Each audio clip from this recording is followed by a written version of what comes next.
இந்த ஆண்டு மிக மிக முக்கியமான ஒரு ஆண்டு. சிந்துவெளி நாகரிகம் கண்டுபிடிக்கப்பட்ட 100வது ஆண்டு. இந்த ஆண்டு சிந்துவெளி நாகரிகம் கண்டுபிடிக்கப்பட்ட 100வது ஆண்டில் இன்றைக்கு உலகமே அந்த கண்டுபிடிப்பை பற்றி பேசுகிறது, அறிவுத்தளத்தில் கொண்டாடுகிறது. அதில் மிக முக்கியமான ஒன்று, அதற்கு முன்பு வரை சொல்லப்பட்ட நாகரிகத்தில் இல்லாத ஒன்று. அதுக்கு முன்பு வரை இந்தியா வேத நாகரிகத்தினுடைய நிலப்பரப்பாக மட்டுமே சொல்லப்பட்டு கொண்டிருந்த பொழுது வேதங்களில் இல்லாத ஒன்றை முதல் கண்டுபிடித்தார்கள். அதுதான் நகரம். வேதங்களில் நகரங்கள் பற்றிய குறிப்பே இல்லை. 2 இடத்தில் வருகிறது நகரங்கள் அழிக்கப்பட வேண்டும் என்பது மட்டும். ஒரு இடத்தில் வருகிறது அணைகள் இடிக்கப்பட வேண்டும் என்பது மட்டும். நகரங்கள் பற்றிய குறிப்பே இல்லை வேதங்களில். ஆனால் மிகப்பெரிய ஹரப்பா, மொஹஞ்சதாரோ என்ற மிகப்பெரிய நகரங்கள் கண்டுபிடிக்கப்பட்ட பொழுதுதான் இந்திய வரலாறு மீண்டும் திரும்ப எழுத துவக்கப்பட்டது. வேதங்களுக்கு முன்பு இங்கே மாபெரும் நாகரிகம் இருந்தது, பெரும் நகரங்கள் இருந்தது, நகர நாகரிகம் இருந்தது என்ற ஒரு புதிய கதை எழுத துவக்கப்பட்டது. அது வேதங்களுக்கு முன்பே இங்கே செழித்துவங்கிய வரலாற்றினுடைய கதை. அவ்வளவு பெரிய நகரங்கள் 2000 ஆண்டு 3000 ஆண்டுக்கு முன்பு இங்கே இருந்தது என்றால் ஆட்சி நகரத்தினுடைய குணமே வேறு, நகரத்தினுடைய கட்டமைப்பே வேறு. வடிகால்களும் குளங்களும் நேரிய தெருக்களும் எல்லாம் கொண்ட வடிவமைக்கப்பட்ட ஒரு நகரம் என்பது ஒரு பண்பாட்டினுடைய உச்சமான ஒரு இடத்தில் நிகழ்கிறது. எனவே தான் மதுரை மாநகரம் என்று சொல்லுகிற பொழுது எடுத்தவுடன் இங்கே ஒரு நகரம் உருவாகி இருக்காது. இந்த நகரம் உருவாவதற்கு 1000 வருடங்களுக்கு முன்பிருந்து இங்கே மனித வாழ்க்கை துவங்கி கட்டம் கட்டமாக உருவாகி பல ஆயிரம் ஆண்டு உருவாகித்தான் இங்கே நகரம் உருவாகிறது. கீழடி கண்டுபிடிக்கப்பட்ட பொழுது நமக்கு நேர்ந்த ஆச்சரியம் அதுதான். 1924 ஆண்டு சிந்துவெளி நாகரிகம் கண்டுபிடிக்கப்பட்ட பொழுது ஒரு புதிய வரலாறு திறந்ததோ, அதே போல 2014 ஆண்டு 2 புதிய கண்டுபிடிப்புகள் நிகழ்ந்தது வரலாற்று துறையில். ஒன்று, ராக்கிகடி என்று சொல்லப்படுகிற ஹரியானாவிலே இருக்கிற சிந்துவெளி நாகரிகத்தினுடைய ஒரு நகரம் கண்டுபிடிக்கப்பட்ட பொழுது முதல் முறையாக சிந்துவெளி நாகரிகத்திலே உயிர் வாழ்ந்த ஒரு மனிதனின் எலும்புக்கூடு கிடைக்கிறது, முழுமையான எலும்புக்கூடு. அந்த நகரம் கண்டுபிடிச்சு 100 வருஷம் ஆச்சு. ஆனால் இப்பொழுது 2014 தான் ஒரு முழுமையான எலும்புக்கூடு கிடைக்கிறது. அந்த எலும்புக்கூட்டை மரபணு ஆய்வுக்கு அனுப்புகிறார்கள், DNA ஆய்வுக்கு அனுப்புகிறார்கள். இந்த DNA ஆய்வினுடைய முடிவுதான் கடந்த 10 வருஷம் இந்திய வரலாற்று துறையை ஆட்டி எடுத்து கொண்டிருக்கிற ஒரு விஷயமாக இருக்கிறது. அதில் நம்மளுக்கு ரொம்ப பெரிய பங்கு இருக்கிறது. ஏனென்றால் ஹரப்பாவிலும் மொஹஞ்சதாரோவிலும் இருந்தவர்கள் யார் என்ற கேள்விக்கு மிக தெளிவாக அந்த DNA ஆய்வு சொல்கிறது. அவர்கள் ஆசியாவினுடைய மத்திய பகுதியில் ஸ்டெஃபி புல்வெளியிலே இருந்து வந்த ஆரிய மரபணு அந்த எலும்புக்கூட்டில் இல்லை, மாறாக தமிழ்நாட்டில் நீலகிரி மாவட்டத்தில் இருக்கிற தோடர் சமூகத்தின் மரபணுவோடு பொருந்துவதாக ராக்கிகடி எலும்புக்கூட்டின் மரபணு இருக்கிறது என்று சொன்னார்கள். சொன்னவர் யாரும் தமிழ்நாட்டை சேர்ந்தவர் இல்லை.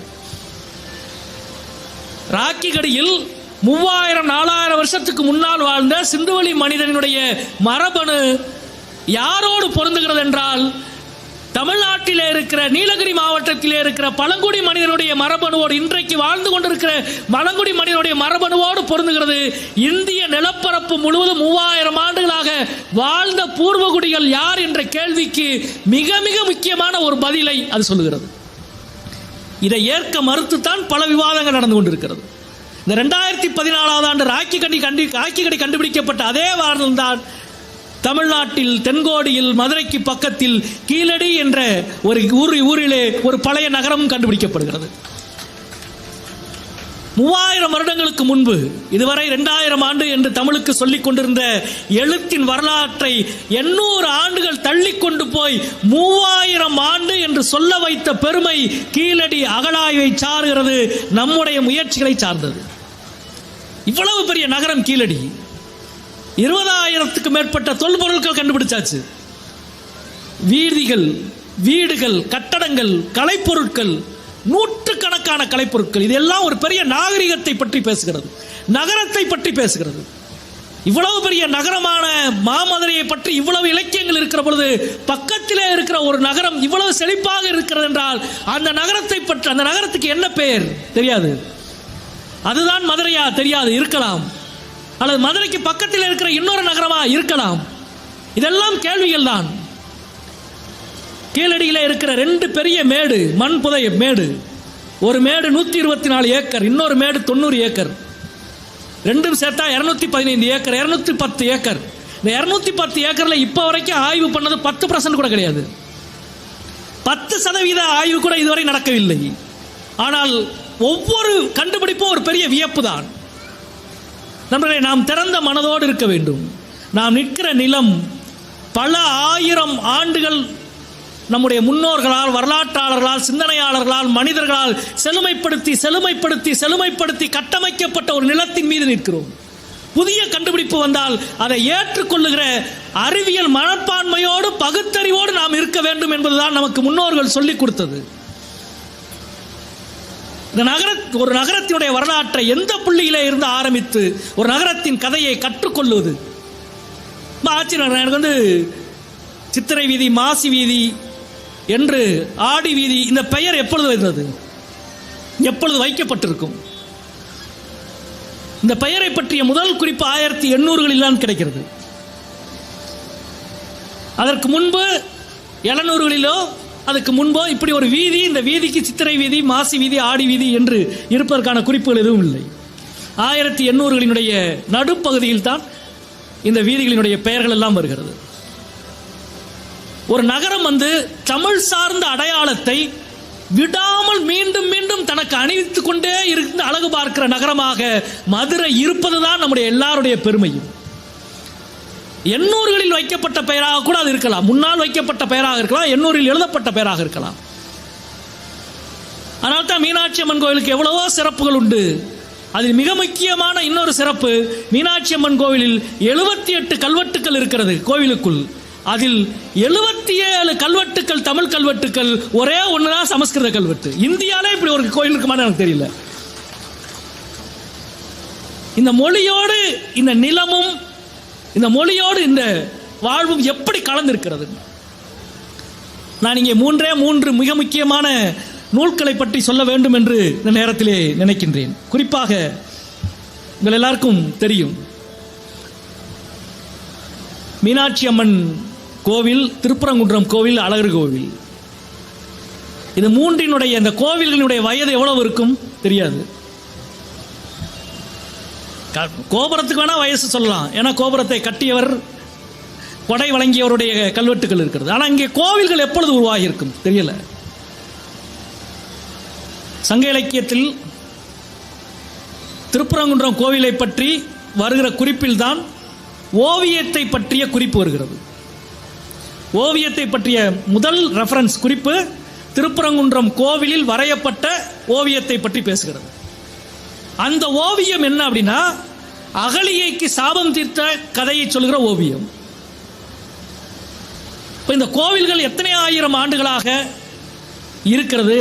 கோவில்கள் என்பது வெறும் ஆன்மீகம் மட்டுமல்ல, அதுதான் வரலாறு, அதுதான் தத்துவம், அதுதான் கலை, அங்கேதான் பொருளாதாரம், அங்கேதான் வாழ்வியல், எல்லாவற்றையும் சொல்லுகிற, விளங்குகிற, குவிந்து கிடக்கிற இடம் கோவில். நண்பர்களே, இந்த புத்தக கண்காட்சியில் கிடைக்குமான்னு எனக்கு தெரியல. இந்த 3 கோவில்களை பற்றி மிக முக்கியமான 3 ஆய்வுகள் செய்யப்பட்டிருக்கிறது. அன்னை மீனாட்சி அம்மன் கோவிலை பற்றி சர்வன்ட் ஆஃப் காடஸ் என்கிற மிக முக்கியமான ஒரு ஆய்வு, புல்லருடைய ஒரு ஆய்வு, தேவியின் திருப்பணியாளர்கள் என்று தமிழிலே அது வந்திருக்கிறது. அதில் நிறைய மாற்று கருத்து இருக்கலாம், நிறைய விஷயங்கள் விடுபட்டிருக்கலாம். ஆனால் ஒரு கோவிலினுடைய மொத்த வரலாறு என்பது இந்த நிலத்தை பற்றி பேசுகிற எல்லா கூறுகளும் அதுக்குள் இருக்கிற வரலாறு. அதே போல திருப்பரங்குன்றம் கோவிலை பற்றி நாகப்பன் அவர்கள் எழுதிய வேட்கோட்டம் என்ற ஆய்வு, அதுவும் புத்தகமாக வந்திருக்கிறது. நீங்கள் திருப்பரங்குன்றம் கோவிலின் வரலாற்றை அறிவதும் 2000 ஆண்டு தமிழ்நாட்டின் வரலாற்றை அறிவதும் ஒன்று. ஆதி தமிழ் கடவுளான முருகனினுடைய மொத்த வரலாறும் அதற்கு பின்பு சைவம் எப்படி முருகனை தன்மையப்படுத்துகிறது, வைணவம் எப்படி தன்மையப்படுத்துகிறது, எல்லா மதங்களும் தன்மையப்படுத்தினாலும் மதங்களை மீறிய கடவுளாக, தெய்வமாக, தமிழ் தெய்வமாக முருகன் எப்படி பாடப்பட்டு கொண்டே இருந்தான் என்பதும் ஒவ்வொன்றாக ஒவ்வொரு சமூகமாக அதற்குள் எப்படி கலந்தது என்பதையும் பற்றி பேசுகிற வேட்கோட்டம் என்ற புத்தகம். மூன்றாவது அழகர் கோவிலை பற்றி நம்முடைய பெருமைக்குரிய ஐயா தோ பரமசிவம் ஐயா அவர்கள் எழுதிய அழகர் கோவில் என்ற ஆய்வு. அது ஒரு ஆதி நினைவுகளில் சித்தர்களினுடைய ஒரு வாழ்விடமாக, பௌத்தர்களுடைய இடமாக, சமணர்களின் இடமாக, பின்னால் வைணவ தலமாக, ஒரு கட்டத்திற்கு பிறகு சைவம் வைணவம் எல்லாவற்றையும் இணைத்த ஒரு பெருவிழாவாக இன்றைக்கு இத்தனை லட்சம் மக்கள் கொண்டாடுகிற சித்திரை திருவிழாவில் சைவம் வைணவம் நாட்டார் தெய்வம் எல்லாம் கலக்கிற இந்த பெருவிழாவை முழுமையாக புரிந்து கொள்ள வேண்டும் என்றால் இந்த 3 கோவிலின் வரலாற்றை புரிந்து கொள்ள வேண்டியிருக்கிறது. இந்த 3 கோவிலின் வரலாற்றை புரிந்து கொள்ள வேண்டும் என்றால் இந்த பகுதியில் இருக்கிற ஒவ்வொரு சமூகங்களினுடைய நம்பிக்கைகளும் இதற்குள் எப்படியெல்லாம் இணைந்திருக்கிறது என்பதை புரிந்து கொள்ள வேண்டியிருக்கிறது. அதற்கு நம்மிடம் இருக்கிற மிக முக்கியமான வாய்ப்பு, ஆயுதம் இந்த 3 தான். ஒன்று, திருப்பரங்குன்றத்தை பற்றி நாகப்பன் அவர்களுடைய ஆய்வு, பல ஆண்டுகள் ஆய்வு எழுதி அவர் வெளியிட்டிருக்கிற அந்த வேர்க்கோட்டமும், தோப்பா அவர்களுடைய அழகர் கோவிலும், புல்லர் அவர்களுடைய தேவியின் திருப்பணியாளர்கள். மதுரையை எப்படி புரிந்து கொள்வதென்றால் ஒவ்வொரு வழியில் புரிந்து கொள்ளலாம். ஒரு புத்தகத்தால் ஒன்றும் செஞ்சிடவே முடியாது, ஒரு வாழ்க்கையால் ஒன்றும் செய்துவிட முடியாது. ஒரே ஒரு விஷயத்தின் கதையை எழுதுவதற்கே போதாது. இங்கே நாம் புதிதாக கண்டுபிடிக்கவும் எழுதவும் புரிந்து கொள்ளவும் அவ்வளவு இருக்கிற ஒரு நிலமாக மதுரை இருக்கிறது. மொத்த தமிழ்நாடே அப்படித்தான், தமிழகமே அப்படித்தான். ஏனென்றால் இன்றைக்கும் இந்தியாவில் புரியாத புதிர் என்று நாம் மீண்டும் மீண்டும் அது நாடாளுமன்றத்திலும் சொல்லியிருக்கிறோம், கல்வி நிலைக்குழுவில் வரலாற்றாளர்களிடம் அங்கே சொல்லிக்கொண்டே இருக்கிறோம். இந்தியா முழுக்க 1200க்கும் மேற்பட்ட பானை ஓடுகளில் எழுத்துக்கள் கிடைத்திருக்கிறது.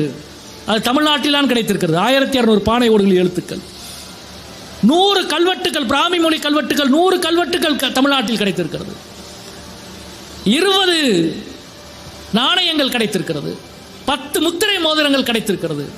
6 தங்க கட்டிகள் கிடைத்திருக்கிறது. இதெல்லாம் 2000 ஆண்டுக்கு முன்பு எழுத்துக்கள் பொறிக்கப்பட்டது. இது எதுவும் பேரரசர்கள் சம்பந்தப்பட்டதில்லை. இது எதுவும் மிகப்பெரிய நாட்டை ஆண்டவர்களுடைய விஷயங்கள் இல்லை.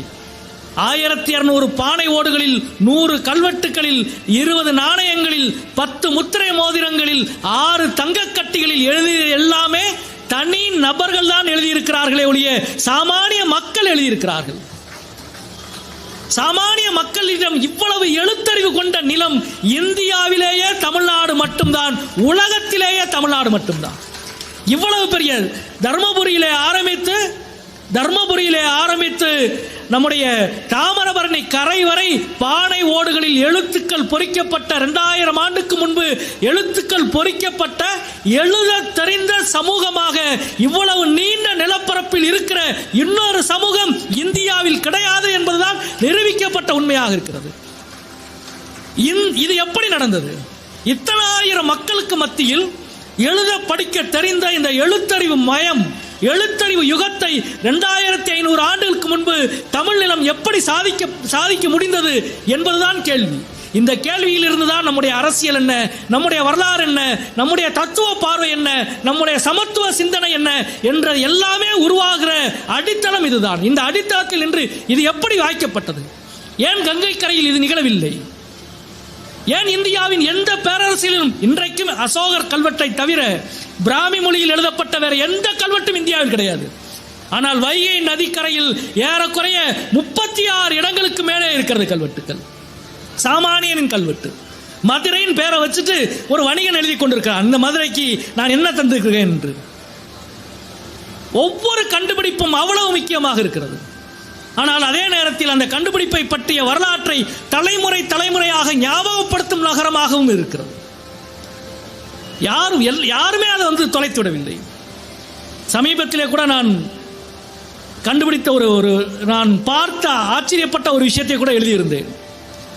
மெஜரா கோட்ஸ் மில் 1899 இப்ப இருக்கிற மெஜரா கோட்ஸ் மில் வந்து கட்ட ஆரம்பிக்கிறாங்க. அப்படி மில் கட்டுவதற்கு, அந்த கட்டடத்தை கட்டுவதற்கு கீழே நிலத்தை தோண்டுகிற பொழுது பழைய நாணயங்கள் கிடைக்கிறது. நாணயத்தை எடுத்து பார்த்தா பிரிட்டிஷ்காரரா வந்து உரிய கல்வியாளரை கூப்பிட்டு ஆய்வு பண்ணா அது யாருடைய நாணயம்னா ஜூலியஸ் சீசருடைய நாணயம். 2200 வருஷத்துக்கு முன்னால் கிரேக்கத்தை ஆண்ட ஜூலியஸ் சீசருடைய நாணயம். மெஜரா கோட்ஸ் கட்டடம் கற்றப்ப வானம் தோன்றப்ப கிடைக்குது அந்த நாணயங்கள். இங்க இப்படி ஒரு நாணயம் கிடைக்குது அப்படின்றத 1932 வருஷம் அமெரிக்கன் மிஷினரியினுடைய வரலாற்று புத்தகம் ஒன்று எழுதப்படுது. அமெரிக்கன் மெஜரா மிஷின் நம்முடைய மதுரையிலே இருந்த மிக முக்கியமான மிஷின். அதான் பசுமலை ஸ்கூல், அமெரிக்கன் கல்லூரி எல்லாம் அந்த மிஷினரிகள் உருவாக்கியது. அவர்கள் 1932 வருஷம் ஒரு புத்தகம் வெளியிடுறாங்க, அந்த மிஷினரியுடைய வரலாற்று புத்தகம். அந்த புத்தகத்தை ஒரு நாள் வந்து நம்ம ரீகல் தியேட்டருக்கு எதிரில் இருக்கிற பழைய கடை ஒன்றிலே எனக்கு கிடைத்தது. ரொம்ப நாள் தேடிக்கிற இந்த புத்தகம் அந்த பழைய புத்தக கடையில் கிடைத்தது. வாங்கி படிச்சு இருக்கிற பொழுது அதில் அவர் எழுதி வச்சிருக்கிறார், அந்த ஃபாதர் மெஜரா கோட்ஸ் மில் கட்டணம் தோன்ற பொழுது நாணயம் கிடைச்சது. அந்த நாணயம் ஜூலியஸ் சீசருடைய நாணயம்.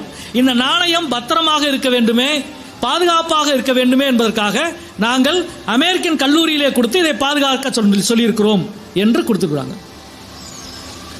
நான் அமெரிக்கன் கல்லூரிக்கு வந்து ஒரு 10-15 வருஷமா தொடர்ந்து பல்வேறு நிகழ்ச்சிகளுக்காக போவேன். போகிற பொழுதுலாம் அங்கே முதல்வர்கிட்ட சொல்லிட்டே இருப்பேன், எங்க மெஜரா காலேஜ் மெஜரா கோட்ஸ் கட்டுற பொழுது கிடைச்ச ஜூலியஸ் சீசர் நாணயம் வந்து உங்க கல்லூரியில் இருக்குன்னு புத்தகத்தில் இருக்கு, அது எங்கேயாவது இருக்கா பார்த்துருக்கீங்களான்னு கேட்பேன்.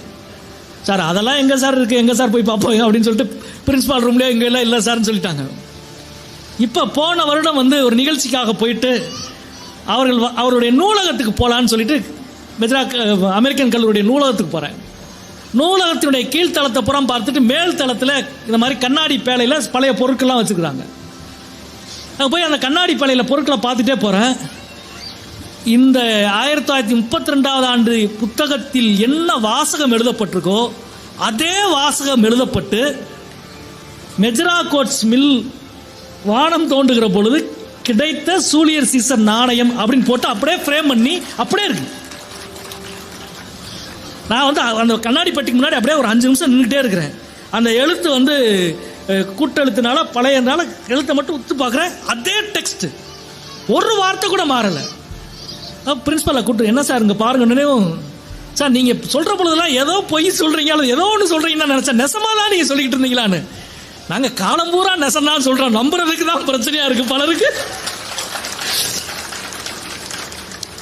அது ஜூலியஸ் சீசர் 2400 வருஷத்துக்கு முன்னாடி விநியோகித்த ஒரு நாணயத்தை மதுரையில் வைகைக்கரையில் இருந்த ஒரு வணிகன் ஏதோ ஒரு பொருளை கொடுத்து அந்த நாணயத்தை வாங்கி காலமாற்றத்தால் அந்த நாணயங்கள் சிதறமாகி மண்ணுக்குள் புதைந்து நவீன காலம் வந்த பிறகு மெஜரா கோட்ஸ் என்ற ஒரு மில்லை ஆங்கிலேயர்கள் கட்டத் துவங்குற பொழுது மீண்டும் அந்த நாணயம் கிடைத்து அதை கல்விச்சாலையில் வைத்து 1901 ஆண்டு கண்டுபிடிக்கப்பட்ட நாணயத்தை 2014 ஆண்டு மீண்டும் போய் நூலகத்தை திறந்தால் அந்த நாணயம் மீண்டும் எழுந்து வருகிறது. வரலாறு ஒருபோதும் அழியாது. மதுரையின் வரலாறு தனக்கு சொந்தமான எதையும் அழிய விடாது. மீண்டும் மீண்டும் அது நம் காட்சிக்கு வந்து கொண்டே இருக்கும்.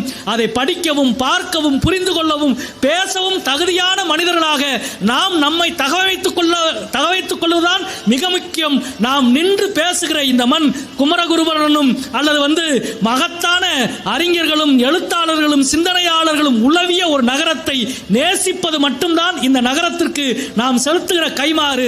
மதுரையை நேசிப்பது, தமிழை நேசிப்பது, தமிழ் இலக்கியத்தை நேசிப்பது, உயர்ந்த மானுடத்தை நேசிப்பது. இங்கே முன்னாள் எல்லாரும் சொன்னார்கள் இல்லையா, எது அறம் என்பதை உலகத்துக்கு உரத்து சொன்னவன் அதிகாரம் அறம் அல்ல, அதிகாரம் உயர்ந்த இடம் அல்ல, அதிகாரத்துக்கு எதிராக அறிவை மோதவிட்டு சிந்தனையின் மீது பிறக்கிற சமத்துவம் தான் இந்த மண் எனக்கு கற்றுக் கொடுத்தது. சித்திரை வீதிகளின் சரித்திரம், சாலையின் சரித்திரம், தெருவின் சரித்திரம் அல்ல, அது அறிவின் சரித்திரம். நன்றி, வணக்கம்.